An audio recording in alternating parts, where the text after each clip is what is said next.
अस्सलामु अलैकुम वरहमतुल्लाहि वबरकातुह। हमारी तिलावत चल रही है सूरतुल हुजुरात की। आज हम आयत नंबर 8 और आयत नंबर 9 पढ़ेंगे इंशाअल्लाह। हमारा सबक हर रोज़ चलता है, हाफिज़ आबिद ऑफिशियल यूट्यूब पर अपलोड होता है। जो माएँ बहनें, जो भाई, जो बुज़ुर्ग, जो मदरसे या मस्जिद में नहीं जा सकते, वो कुरान पाक अपने घर पे ही नाज़रा या हिफ़्ज़ कर सकते हैं इंशाअल्लाह। हर रोज़ सुनकर 3 से 4 मिनट की वीडियो होती है। अऊज़ु बिल्लाहि मिनश शैतानिर रजीम। बिस्मिल्लाहिर रहमानिर रहीम।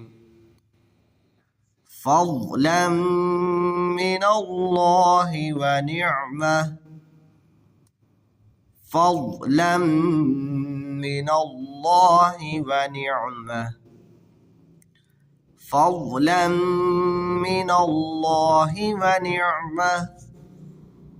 वल्लाहु अलीमुन हकीम। वल्लाहु अलीमुन हकीम। वल्लाहु अलीमुन हकीम। फ़ज़लन मिनल्लाहि व निअमह। वल्लाहु अलीमुन हकीम। वइन ताइफ़तानि वइन ताइफ़तानि वइन ताइफ़तानि मिनल मुअ्मिनीना इक़्ततलू मिनल मुअ्मिनीना इक़्ततलू मिनल मुअ्मिनीना इक़्ततलू फ़अस्लिहू बैनहुमा फ़अस्लिहू बैनहुमा फ़अस्लिहू बैनहुमा।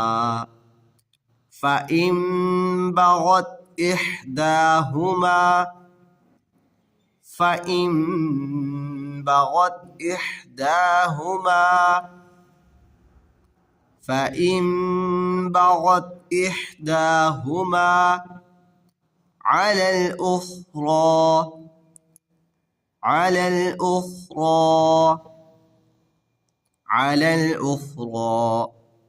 फ़क़ातिलु التي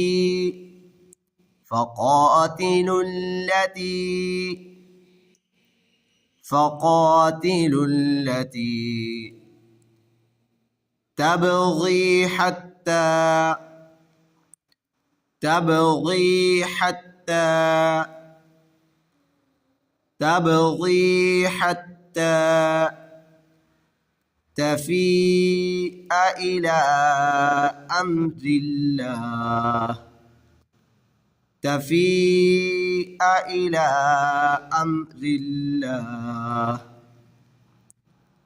تفيء إلى أمر الله فإن فاءت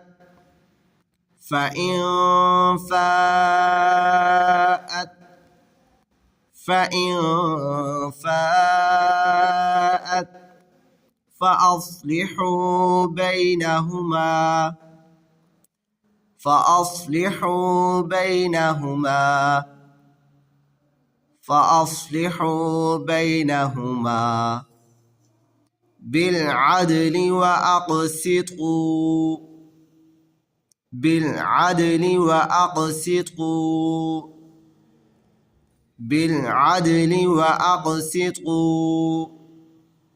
إن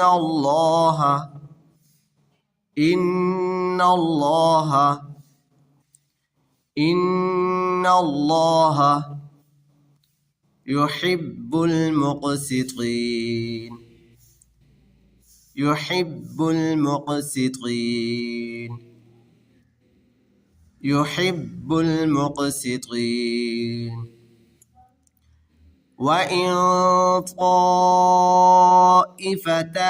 من المؤمنين اقتتلوا فأصلحوا بينهما فإن بغت إحداهما على الأخرى فقاتلوا التي تبغي حتى تفيء إلى أمر الله فإن فاءت فأصلحوا بينهما بالعدل وأقسطوا إن الله يحب المقسطين.